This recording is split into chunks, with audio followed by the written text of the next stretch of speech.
Mali cɛ ani muso denmisɛn fara mɔgɔkɔrɔba ka Segu 24 info an ka foli b'aw ye danti foli min na aw minnu bɛ Mali kɔnɔ Mali kɔ kan bi an bɛ Jɛnɛba Danba fɛ yen min n'a ɲɛ kun bɛna opérer alamisa don tɛmɛnen Segu n'a don bɛ kɛ mati in n'a fɔ san 100 a dɔw bɛ kɛ i b'a fɔ Jɛnɛba i ni wula ne ba an seri ma bi Segu 24 info hôpital kɔnɔ courant tigɛra k'e de to bloc opératoire kɔnɔ i bɛ se ka mun ni mun fɔ maliyɛn denw ye segukaw haka ja minnu bɛ Mali kɔfɛ min kɛra na n bɛ se k'o kɔni fɔ jabɛti bɛ ne na ɲinɛ y'a san 12 de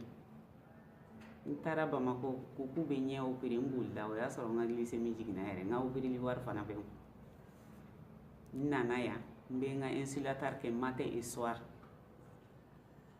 ayiwa n y'a ye n fiyɛna de wala n fiyɛna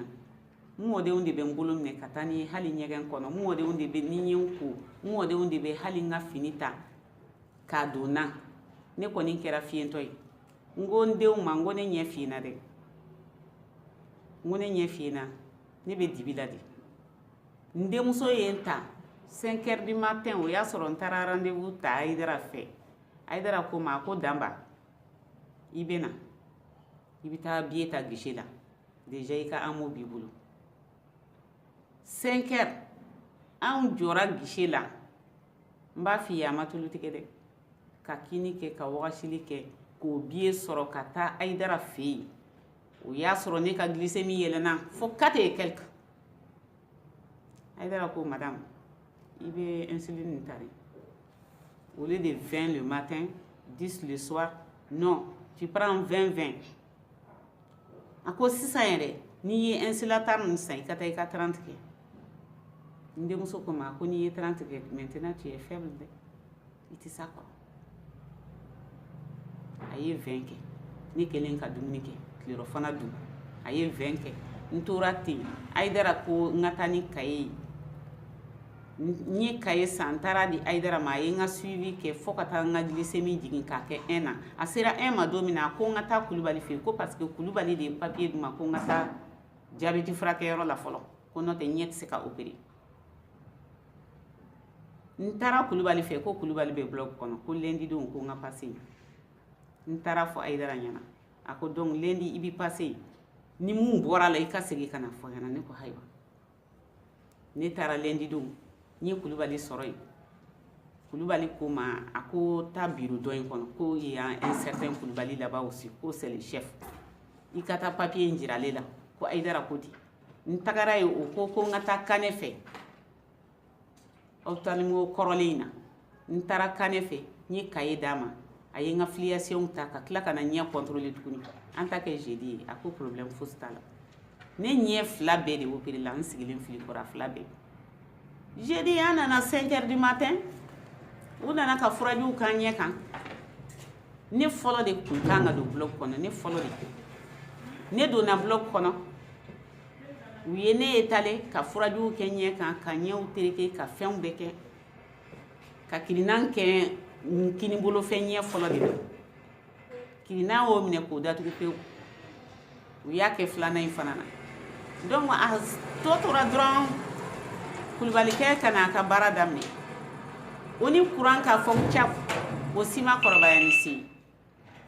Kulibali ko a ko nin ye mun ko ye u y'u jɔ k'u jɔ courant nana dɔɔni a tilara ka tigɛ tuguni courant nana a tilara ka tigɛ u ko bon k'an ka bɔ kɛnɛma fɛn o fɛn mun tun bɛ bloc kɔnɔ ne kɔni kun ka baara yɛrɛ commencera ka ban ko an ka bɔ bloc kɔnɔ ko an ka taa an sigi an bɔra bloc kɔnɔ n b'a f'i ye kirinan kɛlen ne ɲɛna ne ɲɛ ji bɛ suru bi i b'a fɔ i ye mɔgɔ min baden don walo ne ɲɛ ji bɛ suru kabiri a fɔra k'an ka taa so ne ɲɛ bɛ suru ne bɛ n denmuso bolo o kasira ne ko n ko Labiye n minɛ i ka taa ni ye directeur ka bureau kɔnɔ u ko madame a kɛ dɔɔni dɔɔni n ko n bɛ se ka kɛ dɔɔni dɔɔni cogo di aw y'aw di yan kirinan ma k'aw ɲɛ la fosi fosi ma k'aw ɲɛ la ne dun ko kirinan kɛra ne ɲɛ la ne bɛ se ka n jɔ cogo di Ngo la vie imine katani directeur fait ngo j'ai pas froid aux yeux pour aller lui dire la vérité.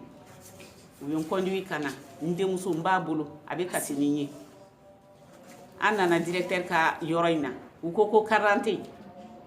ndemuso yu nyini nga ko teri ko e directeur be ako directeur bi ko ame anga 40 di folo anga soroka yele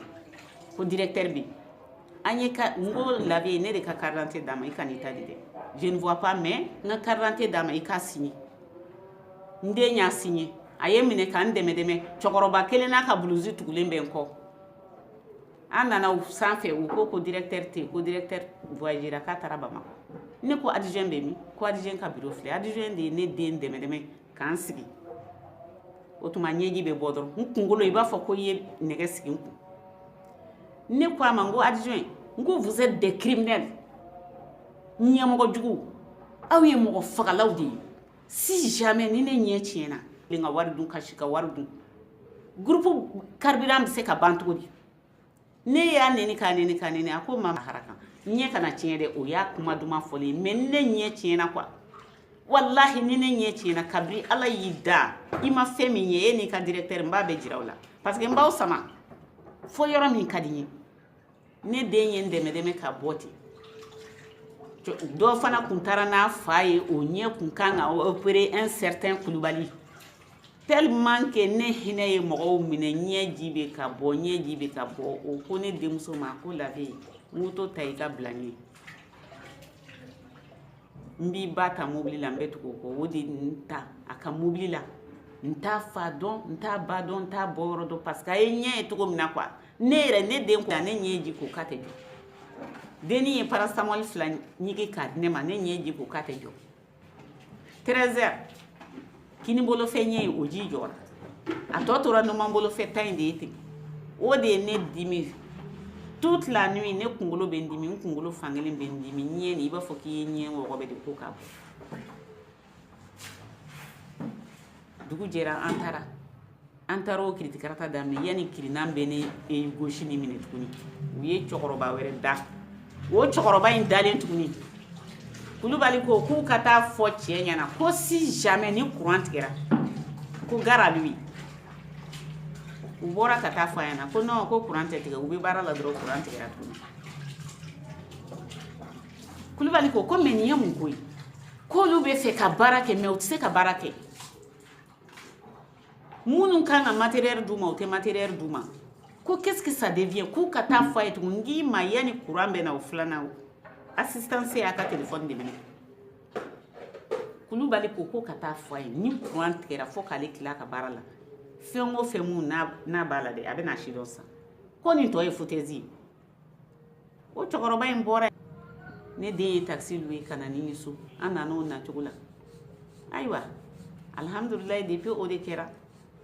courant tigele sisa ka mogo to bloc opératoire kono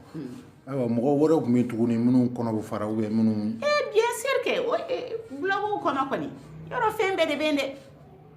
do dibila bara be se ko la chugo o be se ka ke téléphone Koulibaly kono ko kanga bo assistance ene bulum ne ko mama anga ta kenema e koni itonyora yere di mogo kumbe blog kono ha baraw kundamne na de ne madeli ka femu nyogonye nyena ma menkulula o kera nindi hôpital Kuturu énergie beba do ko énergie kumbe pandla c'est pas de leur faute mais groupe mbe hôpital kono carburant fana te soroka ko kono mais ala bu fe ala kira bu fe ne ko ni ne kunye china directeur na ka adjoint u be kunye baraso parce que hal nu kumbe tu nyew wo be ka ne man il faut que ne kunga yelije wodi ala sawi sa idama ala ka lafiya di amina